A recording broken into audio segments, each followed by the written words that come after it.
Good evening, y'all. How are you? Welcome back to Generator. It's been a while since I've been here. I think we've done not enough shows lately. And tonight I want to talk to you about something that I don't know, you've heard me get kind of weird before. I'm going to take these off. I don't need these. I can see you clearly. You look great tonight, by the way. Thanks for coming by. I think tonight is going to be an interesting conversation. And I want it to be just that. I want it to be a conversation because a lot of times I get on here and I just kind of yap, which is all fine. It's all well and good. But I really did want to talk about something that I've heard a lot of people trying to figure out, and they haven't been able to figure it out yet. And I'm one of them. How do we move on from photography? How do we shift gears in the middle of a career? How do we do things that align to who we are as people and the evolution of us as humans? And I think there's a lot of us. There's a little bit of echo in here. Sorry about that. I think there's a lot of us that have these grand plans that we never realize. And we go through life and we think about, oh man, I wish I could do that, or I wish I could do that. It's not the right time. It's not the safe time. I don't have enough money. I don't have enough time. All of those excuses that get in our way, right? And I'm right there with all of you in that whole thing. So tonight, I'm going to be talking about a couple of things. If the graphic blowing up my business doesn't get you, then I don't know what's going to. So we are going to talk about how I'm blowing up my entire business and taking a real gamble almost with the rest of my career. And I don't know how it's going to work out, but I'm excited about it. The second half of this show, I'm going to talk a little bit about AI and a lot of the things that I've learned over the past 3 or 4 days. Now, you know, I'm a huge nerd and I've been stress testing Claude. I build systems in Claude. Like maybe you're at this crux of your life and you don't necessarily know what to do. Let me show you what I'm doing. I'm not saying copy me. There's way too much stress involved in this, but maybe something that I say will ring true for you. If you're here, jump in the chat. I want this to be a conversation. I want to hear what you're thinking. I want to know what you think about this whole direction. Am I crazy? Am I right with this? Is this similar to you or to someone that you know? Am I doing the right thing? I don't know. Because at the end of the day, I don't want to like look back and go, oh. So I'm trying to do what I think is best for me. So let's talk about how I'm going to blow up my business. And the big part of it, I don't even talk about blowing up my business. It's the next evolution of my business. And that's really what I want to talk about is the next evolution of StoneTree, of Generator, of Depth of Field, of all the things that I'm doing and how I'm going to try to have some strategy around it. Because right now, or I should say up to this point, there hasn't been a ton of strategy.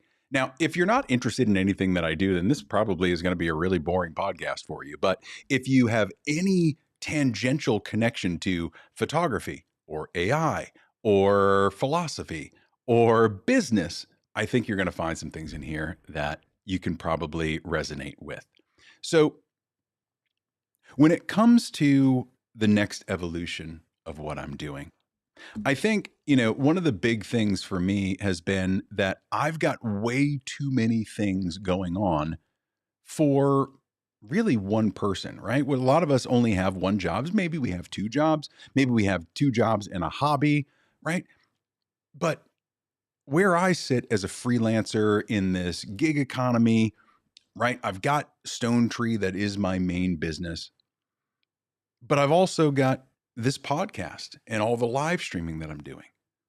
I started my Substack where I can write all my essays and put all of the writing out that doesn't necessarily fit in a blog on StoneTree or on Generator or anywhere else. I've got the book that I just wrote and I'm not promoting or pushing or selling or doing anything with. I wrote it. It's there. I've got copies back here on my shelf, but I haven't been marketing it for it to succeed. I've got my digital products like the teleprompter eyeline that I created. I've got Getting Good at Claude, the setup system, right? I've got so many digital products in the work. I've got my own version of Opus Clips. I've got a content system. I've got all sorts of stuff that I'm building. I'm also teaching a lot of people about AI. And that's going to be the second half of this, because a lot of what I talk about in the second half of this hour is going to be centered around using AI in your business and the pitfalls that you might fall into. And it's more around that. But I teach a lot of people. I spent a bunch of hours this weekend online with Doc Rock and Mary Lou and several other people talking about AI, teaching them showing them what I'm doing, what's possible. And I'm not talking about image generation. That's not it. This is at a different level above that. There's the speaking that I do, right? I'm speaking at Ecamm's Creator Camp in October, which I really haven't announced a whole lot. I'm not promoting it on social yet because I just haven't had the time. There's the mentoring with students that come to me for photography or business or live streaming or podcasting. And then again, with the digital products, there's apps, there's coding, but there's also this development of how we use, as creatives, how do we use AI ethically, morally, in a way that fits with us, right? The way that fits our world. And I know that a lot of people look at the world and they think AI is burning it down. It's not. The world is not chaos. Your world perception is chaos. The world isn't in chaos. So, you know, Nigel's, oh boy, we're going to have to change how these comments come in. So Nigel Skeet saying that looks like my world. Yeah, I don't, we'll have to style these a little bit differently. But thank you, Nigel. Thanks for hanging out. So I've got just me and too many front doors for me to walk through. Now, how did I get here specifically? Well, I think there's three main buckets that, if I'm honest with you, really kind of drove this decision. And this isn't something that I came up with over the past week. This is something that I've been working on for at least a year and thinking through, writing down ideas, figuring out how I'm going to do this. But there are basically three big buckets that caused this overall shift in what I'm doing. First is, from a photography standpoint, sure, AI's rebuilding photography in real time. And it's not replacing it, but it is shifting the way that we do our work, or the way that we look at our work, or the way that we educate our clients about our work. And you can take whatever philosophical or moral stance you want on AI. It's not my job to police that. But what I am concerned about is people that feel lost and don't know what some of these tools can do and how you might be able to actually get some benefit from it, right? It's not lost on me, all of the arguments for and against AI. It's not what I'm getting at. Again, my goal is to say, I'd rather adapt with it and find the ways that I can best use the tools, rather than either pretend it isn't happening or put my hands over my ears or take some, line in the sand. I'm never crossing this, never crossing that. So that's the first part. The second part is my location, right? Let's call a spade here. I'm in very rural Maine, right? I live in a town. The town that I live in is about 700-800 people. The town that my studio is in is about 1,500 people year round, right? I'm in a ski resort area, so there's people that come, they transit up here, but it's not consistent. that means I don't get a whole lot of foot traffic. I was, for July 4th weekend at my studio. I had my big garage doors open, music was playing, there were parades downtown, there were all sorts of people around, and not one person walked in the door. So it's just that kind of place. I'm not getting foot traffic. And then there's also the moment, right? Business is slow. I've been very honest and upfront about a lot of that, where right now I've got time to make a shift. I'm not slammed with work. I don't have a bunch of contracts in place. Part of this is pulling out my hair, figuring out what's next. So all of those things combined made me want to kind of shift things around a little bit. And really, it's simple. I'm the business. I'm the umbrella, right? So overarching everything, when I first started setting up my businesses, I had this grand plan that I was Don Draper, and I was going to run a creative agency, and I was going to build it, and then sell it off, right? I came from the world of mergers and acquisitions, and my goal was to build this business and then sell it off and then do something else, right? I gave myself about 7 years to make that happen. Well, here we are at just about 7.5 years, and it hasn't happened, and it's not going to happen right now. And I'm okay with that. I'm perfectly fine, because as things went on, I realized it wasn't a creative agency, it was a portrait studio. And it wasn't just a portrait studio, it was kind of like a fine art portrait studio. And as things have progressed, I let go of that dream more and more. And if I'm too loud, I'll just kind of turn my mic down a little bit. I feel like I'm peaking a little bit. So I realized that that dream wasn't necessarily going to materialize like I thought it would, right? So I am going to be the brand. That way, everything underneath it can be photography and education and video and live streaming and writing and code and my digital products and the websites. So it's not that I want to be Mr. Wonderful and have all of these different subsidiaries and all of these different companies that I have to run different brands on. I am the brand. All of this stuff falls under me. I just have a lot of facets, and it makes sense to take one step above all of it and connect it all cohesively. Because when someone asks me, they're like, "What do you do?" And I go, "You got a minute?" Because this is going to exhaust you just listening to all the stuff that I do. And let me step back and say, this is not driven by ego. This is not something to say, look how incredible I am. What this does in my neurodivergent brain is it aligns things to make it easier for me to feel like I'm giving myself permission to do all of these. Because quite frankly, for the past 7 or 8 years, longer than that, as long as I've been a photographer, almost 15 years now, I've been a photographer, and that's been my identity. The identity has been what made me feel good about me. Identifying as a photographer, identifying as someone that is really good at their craft, that has mastered the craft of photography, to whatever degree that means, right? Because you never really master it. But my identity was so wrapped up in being a photographer that shifting that felt like I was betraying myself. I felt like I was betraying the dream that I had of being a photographer. So by elevating myself above the brands that I've created and thereby becoming my own brand, I gave myself the permission to let some of this go, meaning loosen my grip on the identity.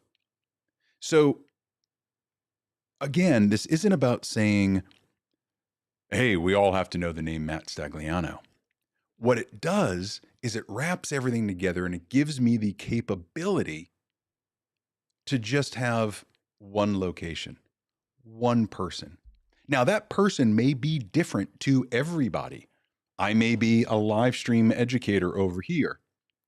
I may be a video producer over here, or a writer and an author, subject matter expert on interviewing, photographer, business consultant, right? All of these things are fine as sub identities. So, this is the direction that I'm going. I think most of us that are creatives and that create in several different ways probably feel a level of this. So if you're out there and you're listening and you've felt this kind of internal pull, let me know. Just drop it in the chat. Like I said, I want this to be a conversation. I want to talk about what questions you have. What led me to all of this, so on and so forth. So if I had to come up with some level of one line sentence, some elevator pitch about what it is that I do and how do I collate all of this into one statement, it's really I stand where photography and AI and content and education meet, right? I'm not going to be any one particular thing. I can be all of those, and all of those truths can be true at the same time. So, what was exhausting to me was saying, all right, I've got to put my photographer hat on. Now I can only do photography. And if I happen to side quest like I normally do, if I happen to side quest and start doing some music production, or if I wanted to just make some aerial videos and put a reel together, right? That felt like I was betraying myself as a photographer. If I was teaching, there was part of me that was just like, oh, I'm not really an educator in title and I don't have a business around it. Therefore, it's not really me. Whereas my students are like, yeah, dude, like you're doing fine. It's perfectly okay. So I think one of the things of being in the business of creativity is giving yourself the room to expand and grow and shift and figure out what works best for you. Photography has felt so good for so long. It's been amazing to have this career. It's opened up incredible worlds for me. But I don't want to be handcuffed by it anymore. So I want to help people that are in this position. Let's say you are a photographer. Well, you didn't get into this job to also write marketing copy and build websites and send newsletters and do all of the things that take you away from the craft of photography. So let me help you use different tools like AI or not. I've got plenty of systems without AI. But how do we use some of these tools to alleviate that burden so that you can have more time with your family? So you can spend less time on your phone in front of your kids. So you can spend more time with your partner. Hell, you can go out and touch grass. Can you imagine that? So, all I'm saying as I eat my own beard and disgust the entire audience is there's a lot that you can do for your business with AI without ever touching generative stuff and betraying the rest of your community by creating AI images or video or music or anything that you want. So there's got to be an engine that drives all of this, right? There's got to be some level of thing at the center of this universe, some massive black hole that helps drive everything, that has the gravity to move everything along. And that engine for me is going to be video. So we're shifting from primarily still images into moving pictures. So we're moving into video. Now, I've been doing video a long time. 2010 is when I started taking it seriously. And live streaming really for me has been about the past year or so. So talk about like newbie in this world, but the engine, the power of video, the power of YouTube, this is where I'm starting to really, really put some deep roots into. And I'll tell you how it works, and I'll show you a map in a second about how my whole system works. But the engine being video, if you record one good video, let's say it's on Monday, you record one good video. Well, then you can multiply it several times, right? We all know these strategies about repurposing content and slicing things up into little clips like Opus Clip, right? And being able to put out shorts and reels and repurpose the long form content into much shorter content. And you can write blog posts from it, or Substacks, or marketing copy, or newsletters, right? There's a whole system that you can create from one piece of content. And then once you've repurposed all of that, and you get questions and you get feedback, and you might get new ideas as those things come in, then you mine that for the basis of the next video or the next topic. And it's a self-feeding system. So if I were to look at a very simple 1 week, what does that look like? It would be something like this: record a video, repurpose it a ton of times in a bunch of different places according to those platforms, spread that reach around, build a bigger community, build a bigger audience, and then take all that feedback and those conversations and those comments and turn it into the next thing, right? So we're just giving the community what it wants. And I'm cool with that. And that feels really good to me. To be able to do stuff like this and teach you a little bit, that's amazing. I'd love to be able to do that for a full-time gig and make money through consulting and brand deals. And I don't look at YouTube as a moneymaker. I look at the access that YouTube gives me. YouTube's like top of funnel, right? But all of that access funnels down to a point where I have clients and customers and a community. That's what I really want to build. And I thought I was going to be doing that solely with podcasting. I thought I was going to build a podcast network. And the more I dug into the architecture of it, and I had a great architecture for a podcast network. It's still a possibility. But the way that the industry wants it now doesn't feel good to me. Doesn't mean it's not going to work. It just doesn't feel good to me. It's not the direction that I want it to go. And so a system like this feels better. And the way my brain works, it's got to feel aligned to me if it's going to work. So that's why I'm choosing video.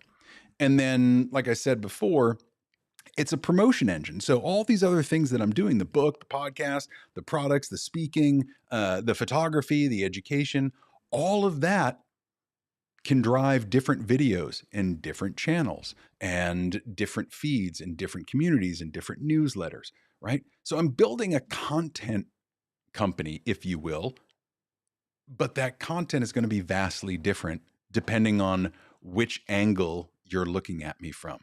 But again, still one place to go, right? And this probably goes against every marketing strategy everywhere, which is niche down and, do the niche with your community. Nope, not going to do that. Nope. Because it's niche down, niche up, get small, get big. Don't pay attention to the numbers. Pay attention to the numbers. No one knows what they're doing. I've been in this game way too long. No one knows what they're doing. Some people know a little bit more than others, but I got to tell you, all the creatives that I speak to are all a little bit wacky. Some people have it figured out and they've got the system that works for them, but they're still facing the same challenges that you and I face. They're just a little bit further down the road than you and I. That's all it is. So the goal was never a bigger business. It's about living an actual life. I want habits that are going to quiet down this thing. I want my brands to feel harmonious. I don't want them to feel so disparate that you never know what you're going to get. And I want to do work that I'm really, really proud to put my name on. And I am. There's very little that I've ever put out that I'm like, oh, God, that's so cringy. Not a lot of work. There's definitely some work out there that's cringy. But, I'm so proud to put my name on this. But I also want to make that name mean something. I want it to mean honesty. I want it to mean vulnerability. I want it to mean safety and trust. I don't want to be a carpetbagger with anything that I'm doing. I want value. I want anybody that interacts with me to walk away feeling good about themselves, not about me.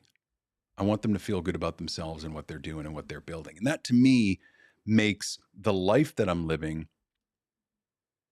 of a much higher quality. And that's really the simple part.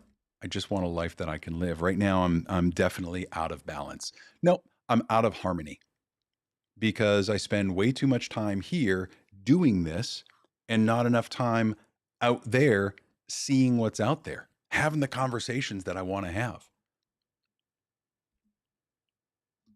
And that brings me all to this, working with AI as a partner. Now, I got to tell you, I've been doing AI. Oh, you know what? Before we get into this, so great. Now I'm going to have to edit this, right? So I want to go back to the engine video here. And I wanted to bring up a map that this is kind of how I work, right? So if you take a look at this, and I'm going to look at it on this screen because I can't read all of that. But really the overall point is that my operating map is one brand overarching everything. And the system that I use to build all of that looks like this. There's this frictionless capture, I call it, where I can enter something into Apple Notes or I can write it at my desk. Every time that I open VS Code to start running Claude Code, I sync everything. It runs some scripts. It pulls in all the stuff from Apple Notes. It parses it out, and then it sends it home to this headquarters that I've built in Notion. Now, I've done a bunch of different things in a bunch of different programs and databases and websites, and I just don't use any of it. So I really built the system to work for me. Now, everything goes into Notion, so I can quickly find it. I can share it if I need to. There's a silo project per brand for everything that I do.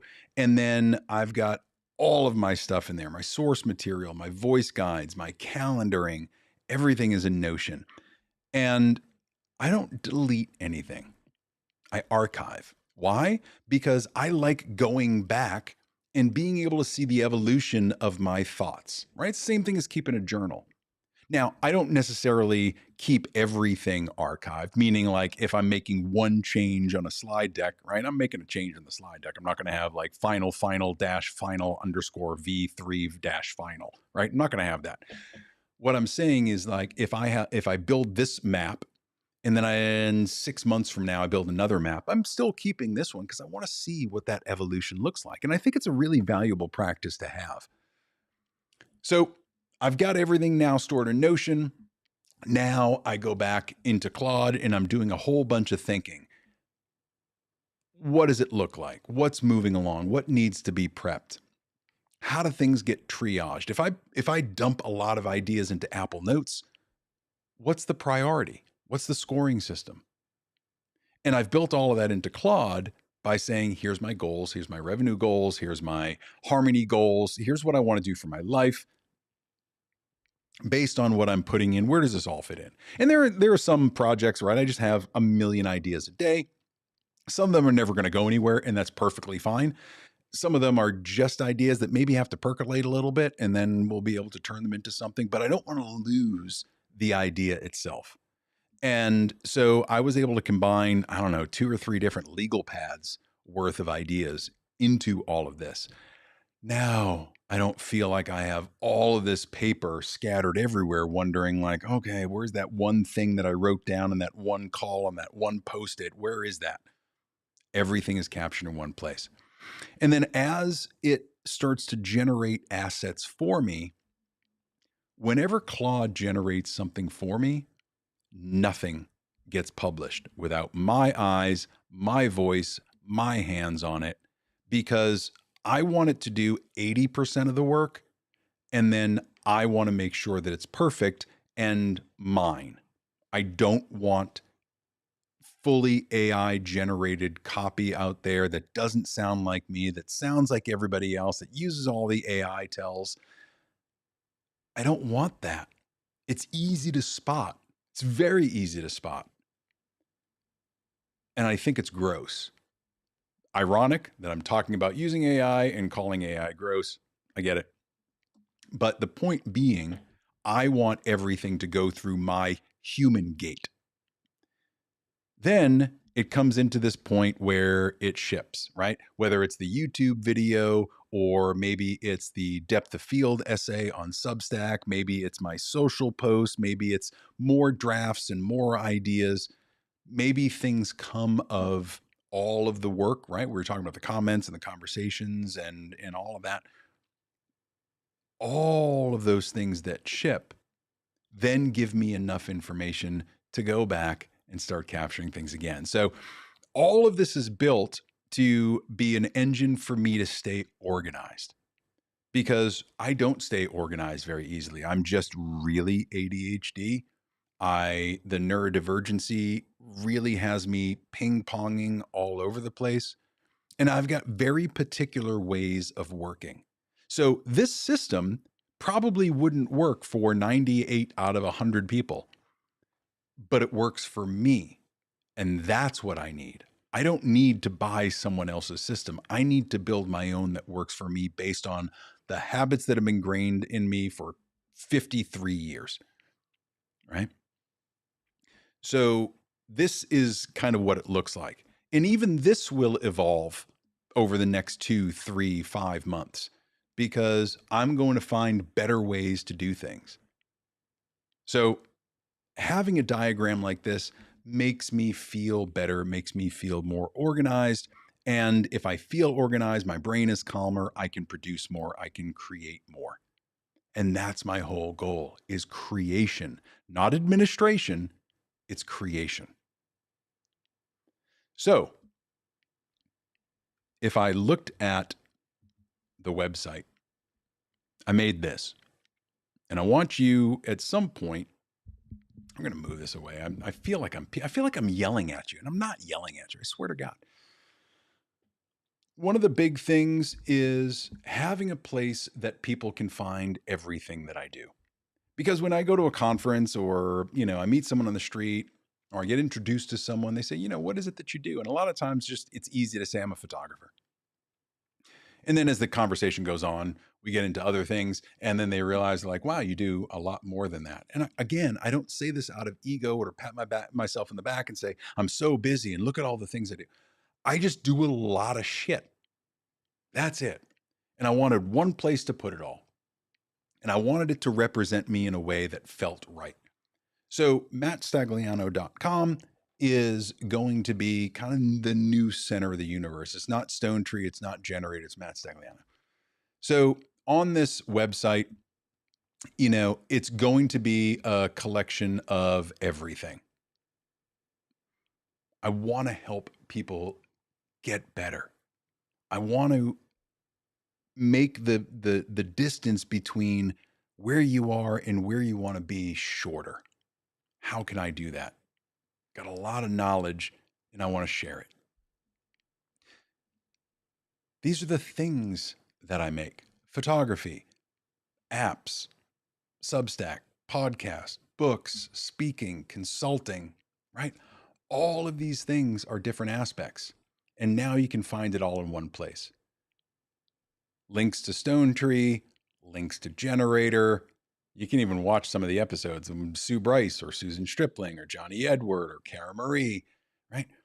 Speak Less, Get More, the book is there.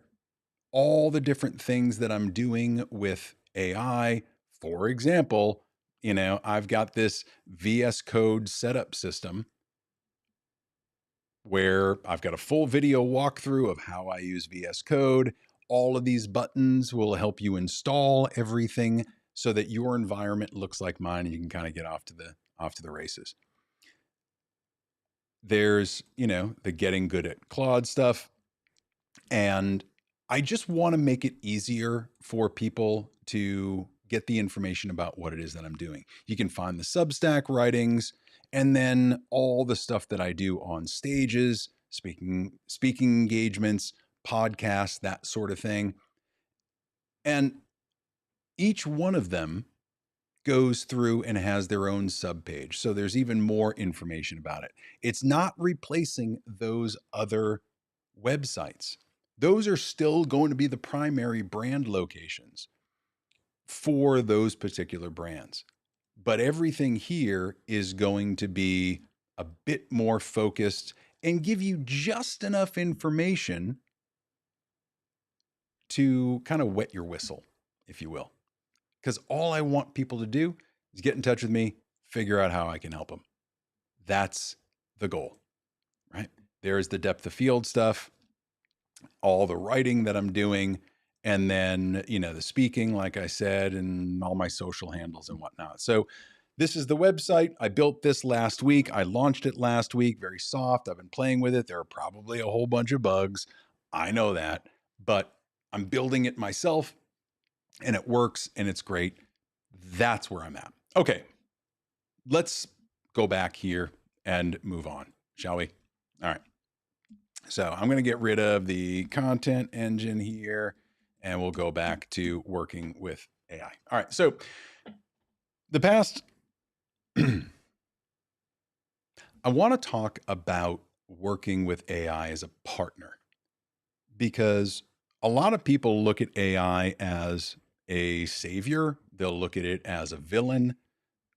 They think it is just a tool, it's a search engine, or it will help you organize your downloads folder or, help you order from Instacart. It's a way more than that. I use AI as a thinking partner. And the difficulty with that is that if you don't think about it the right way, if you don't think about your thinking part of the right way, then you're going to get a lot of things wrong. And admittedly, I've gotten a lot wrong as I've gone through this journey with it. This is a little tagline that I use because it is very important. The setup of your environment, Claude, ChatGPT, Gemini, Grok, the Abacus, whatever it is that you're using, the setup is the skill because that lays the foundation for everything else that you do with it. Especially if you are a business owner or you want to use AI to help you in your business, this is only going to be as good as you make it. And that's why I built Getting Good at Claude. It wasn't because I'm like, oh, I need a digital product that I can sell. I was like, I did this kind of cool thing with markdown files and memories and interviews and the way that Claude is architected to be able to make it sound way more like me, again, cutting down the time that I have to do anything myself. It's all about reduction in the administration. And that is all based on the foundation of setting up your AI environment in the way that best suits you.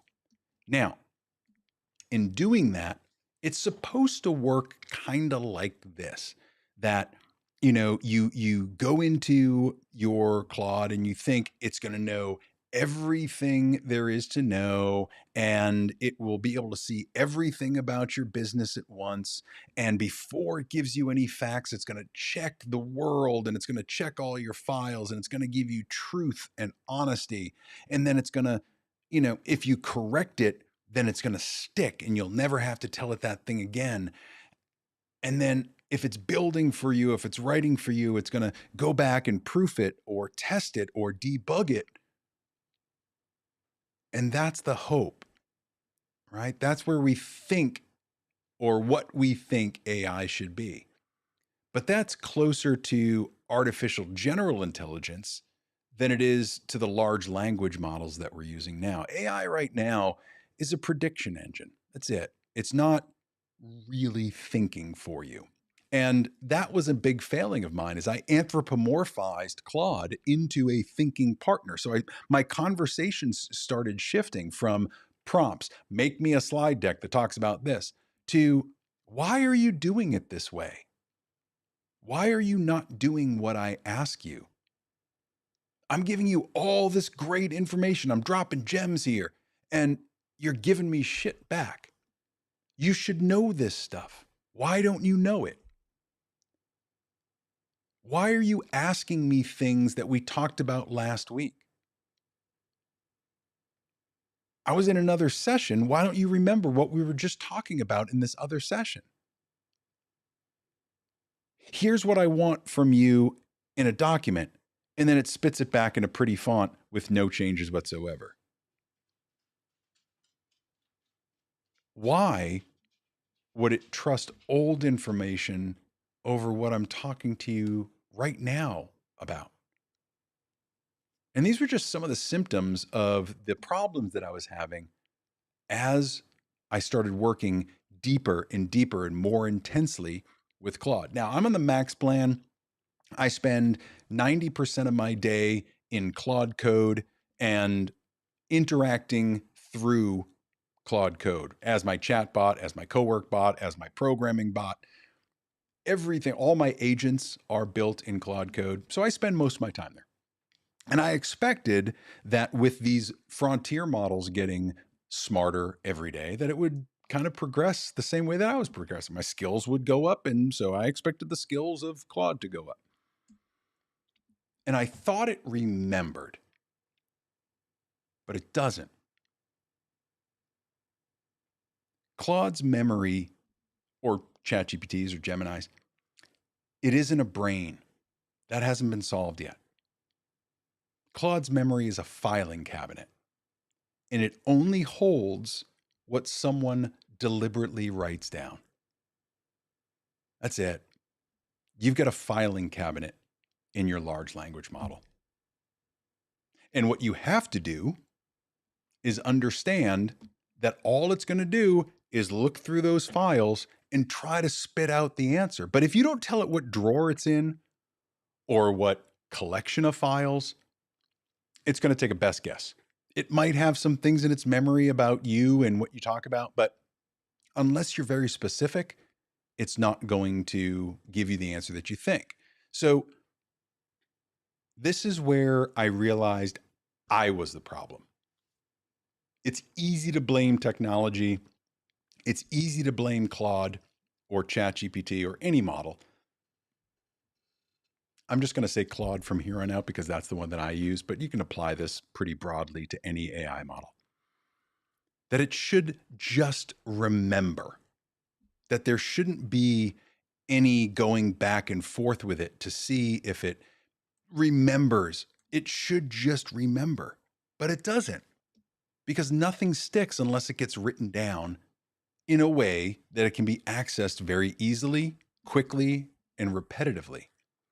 The job is discipline, not expecting there to be some recall, right? I also thought, like, all right, hey, Claude, you made a mistake. Let's fix that. Let me put a correction in. I'm going to have you write it to your memory, or I use a system called OpenBrain by Nate Jones. Here, correct it, make note of it. Don't do this again, right? Let's say the M dash rule, right? I don't want to see M dashes in anything that I do, right? That's a rule. Well, it works only if it's captured, but I write it. The system should hold it, but it doesn't really. So I write more rules because more rules are going to make it behave. I can build all of these guardrails, and because I've built this intricate architecture of guardrails, that it's going to work perfectly. Well, in contrast, it did exactly the opposite. It did way more harm than good. There were fewer principles, and nothing was really getting internalized. Again, it wasn't remembering anything. And I thought that by writing more and more rules, it was going to remember everything. And when it remembers everything, it should read my mind and understand my nuance and understand that if I say something without specificity, then it knows enough about me to interpret it, get the nuance, and then produce. But it can't tell unless you use that specific disciplined entry system. It can't figure out what's a small task versus a big one. When I want it to build something or when I want it to just answer me with some strategy. So, what I realized is that the relationship that I have with Claude, first, it's a robot, right? It's not a real person. And I've been treating it like a real person. And that probably says something negative about my own psychology, but that's a whole different podcast. What I meant is that you have to tune your relationship with the model. I probably spent, now this weekend, I didn't get a whole lot of sleep. I was desperately trying to solve this problem of memory and retention and persistence in my version of Claude. I was spending 16 hours a day trying to battle this thing, right? I was allowed to use the Fable model that came out, and I was like, sweet, I've got this God model out there. Let me feed it everything. It's going to fix this, it's going to find all the holes. And to a degree, it did. I used Fable and I had it do a complete friction audit on everything that I've created, all my agents, all of my systems, all of my memory files. I had it look at everything. I had it look at every conversation that it could remember. And that memory really only goes back about 4 weeks because there's a rolling deletion in the memory just because you can't have all this storage, right? We're already destroying the world with compute. We don't need to destroy it with storage too. So it only stores so much. So the friction that I was feeling with all of this isn't a bug in the system. It's not that it's doing anything wrong. The friction was because I wasn't tuning it right. And that's the big realization that I came to is that, again, the setup is the skill. The setup is the skill. So when I really got into it, and I made a whole nother video about this that I'm still working on. I'm building some graphics for. I'll put it out that explains in depth how all of this works, especially with my setup system and then how you use it subsequently after that. The setup is the most important part. And once you get it set up very simply, right? And this is why the setup system is so elegant in the way that it's put together. Is because once you get all of that working, that's about as good as you're going to be able to get it without really building a significant architecture on your own. And that's kind of the road that I was going down, is building this huge architecture so that I could beat Anthropic and ChatGPT and OpenAI and all the other companies at their own game. I thought I was going to do that from Bethel, Maine on my Mac Mini. I thought I was going to beat Anthropic. And I'm not. What I'm doing is I'm getting the shit kicked out of me so you don't have to. So I spent all this time this weekend going through trying to solve this problem, trying to solve this problem, trying to solve this problem. And I realized that, yes, Claude has a lot of faults.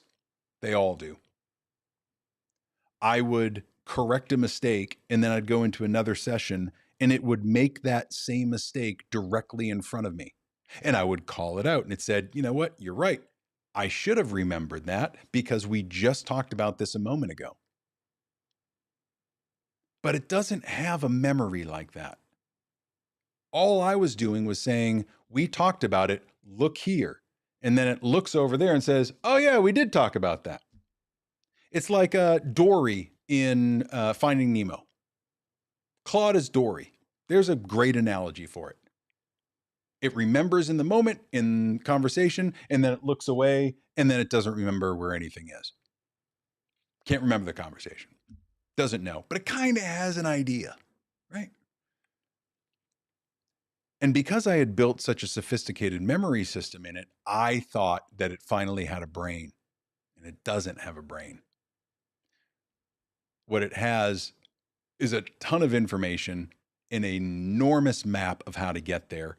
And as organized as I have all my GitHub repositories, as organized as I have all my markdown files in my projects and in memory and in all the locations that you can store bits and pieces of information to make Claude work better, even with all of that, as good as you can possibly get it, and I believe that the stuff that I built was as good as you can possibly get it, it still has Swiss cheese holes in it. And that was hard for me to accept because I really wanted perfection. I really wanted to solve this problem, not only for myself, but for my friends to be like, oh my God, I got it.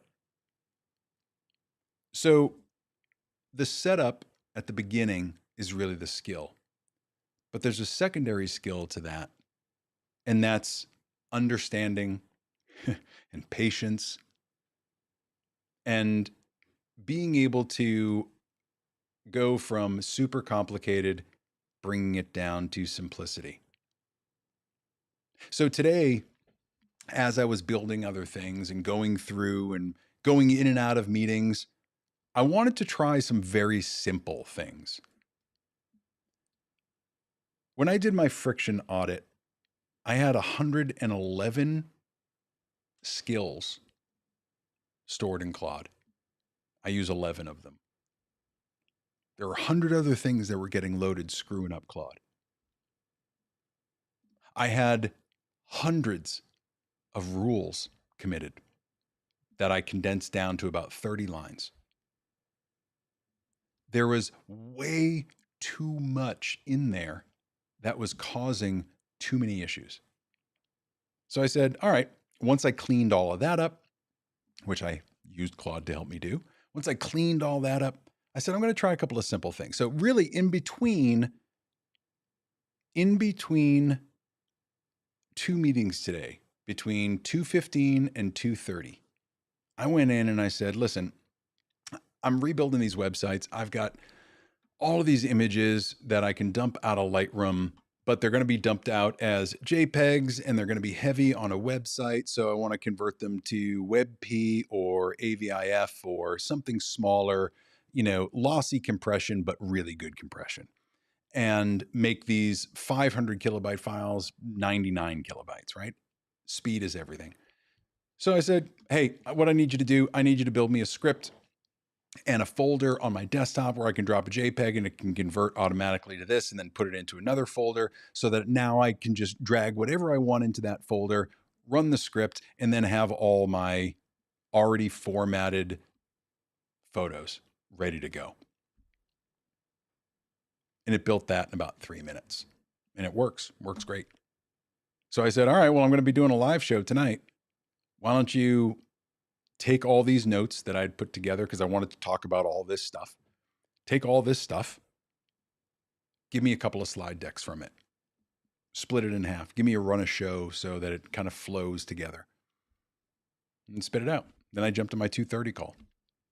So because I gave it very simple tasks with very explicit instructions, it did exactly what I needed. It used my voice. It did things in the colorways that I wanted, in the styles that I wanted, because I've set up design systems. I've set up memory. I've told it what I want. I told it how I want to work with it.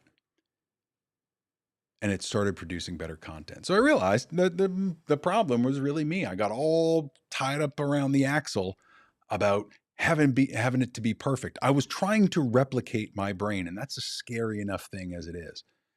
But I was trying to replicate my brain instead of saying, no, you're never going to be able to do that. And you don't want to do that.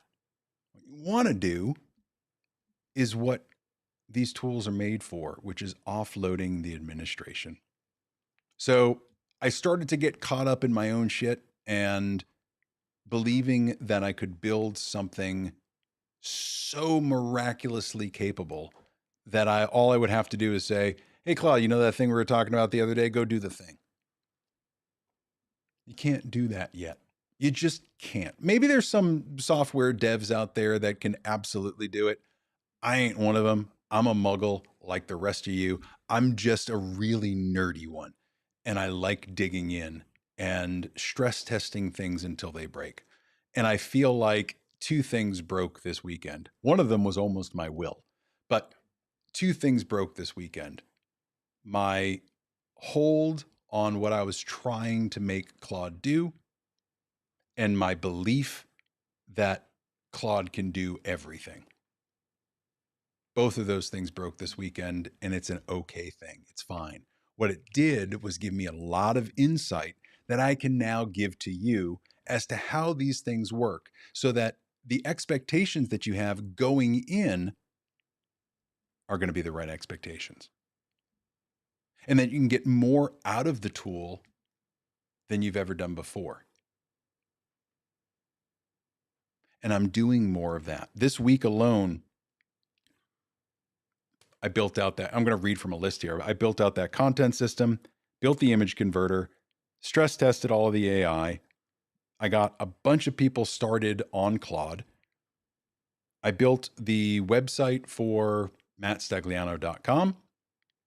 I'm rebuilding the entire Stone Tree Creative site, and I'll give you a peek at that in a second. I built design systems for 3 different brands using Claude Design.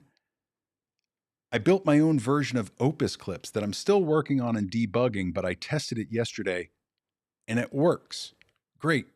Where I can take a piece of content, a video, feed it into this system, and it spits out Final Cut ready XML files that I can import into Final Cut. And now I've got my edit already made with the subtitles the way that I want them. And it costs me about 10 to 15 cents per hour of video versus $30 a month for Claude, for Opus. Now, Opus is great. I still use it. I still pay for it. Don't get me wrong. But I want to build tools that work the way I want and not be beholden to somebody else. So that's how I'm using these things. I also put together a massive pitch to a brand that I'm super stoked about. That if it comes through, will be a big blessing for my business, and it will be just a really, really cool project that I can't wait. I'm just like, keep your fingers crossed for me. I added a bunch of new features to the teleprompter to Eyeline to make it work better, to make it work smoother. And if you want it, that's all free. Go to mattstagliano.com, find it. You can download the beta. It's a teleprompter you use for yourself. I was on 2 podcasts last week. I was on Creative News Live with Jeff C., which was an amazing conversation where we talked all about Speak Less, Get More. We talked all about interviewing and the techniques that I use and the things that people can do to have better conversations. The next day, I was on Ecamm's Meet the Fam with Anna Hill, who talked to me all about how I produce everything that I produce in live video and how I do my recording and what I do in the video side of my business. So all of these things have happened in the past week. And you know what you've seen from me? Not one photo on social media from Stone Tree. Not one episode from Generator. I don't spend my life on social media. I'm spending my life building things that I want. I am going to build an engine that does my social media for me. And a lot of those are out there right now, but I've tried some of those systems and I don't like them. So I'm going to build my own. And this is where this is all going. So I came on here tonight because I did want to talk to you about a couple of things. I did want to tell you how, if you start seeing things shift from me, understand that this is what's happening. I'm rising above my brands and becoming the umbrella brand that I've already had in place for a long time. It's just a matter of making it real. I think many of us creatives are our own personal brand, and we don't take it as seriously as we could because we're all so multifaceted. There's There are things that my friends do that absolutely blow my mind, and it's not the thing that they're known for. And I love the opportunity to show people how multifaceted everybody is. So that's why I'm doing it. I want to lead by example. I want to build a community. I want to show you everything that I'm doing, how it's being built, why I'm building it, all the roadblocks that I hit along the way, and the challenges that come with living a creative life. So I hope a lot of you resonated with the things that I was talking about tonight. What I'm saying is really nothing new. It might sound pretty passe to you, but it's incredibly important to me. And I'm really proud of the work that I've done. And not only physically and the stuff that I'm putting out, but here, right? Being able to get over some of those mental hurdles that have been keeping me tied down to an identity that didn't feel whole, to a lifestyle that wasn't giving me joy. Photography gives me joy, but the lifestyle that I had built around it and the expectations I had of that lifestyle weren't realistic, and they didn't make me feel good. And at 52 and X months old, I want things to start feeling really good again. And I think being able to move forward feeling proud that I have all of these sides, feeling proud that I can bring a lot of knowledge and discipline and experience to people that are just starting out or that might want to venture into some of the territories that I've been living in. Come on, this is going to be great. I'm a generator. And I realized that when the universe told me to use that for the podcast, I knew it had some level of meaning to it for the type of person that I wanted to attract to this community. We're all generating things that we should be remarkably proud of. So I think you'll probably see Generator evolve as well from being just a podcast to being something larger. All of these plans, right? They sound grand now, but they're going to take a ton of work. They're going to take a ton of help from a lot of people that have said that they want to help. We'll see if they'll be able to or if they're still interested. But I can't sit around and wait anymore.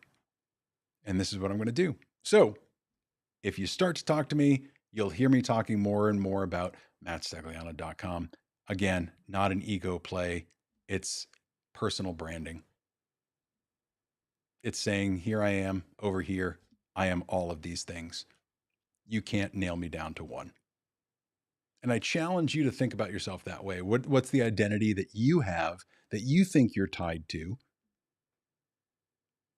And what would happen if you release that and let the world see a little bit more of you?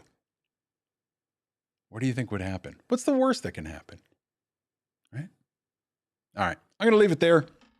Thank you all for joining me tonight. I'm going to try to do this more, right? I've been kind of off schedule because there's been so much of this going on and it's occupied so much mental space and energy that I just haven't had the time to be consistent. And that's all changing now. I'm building that exact thing to be here more often. Do you know what my dream is? I want to be here every day.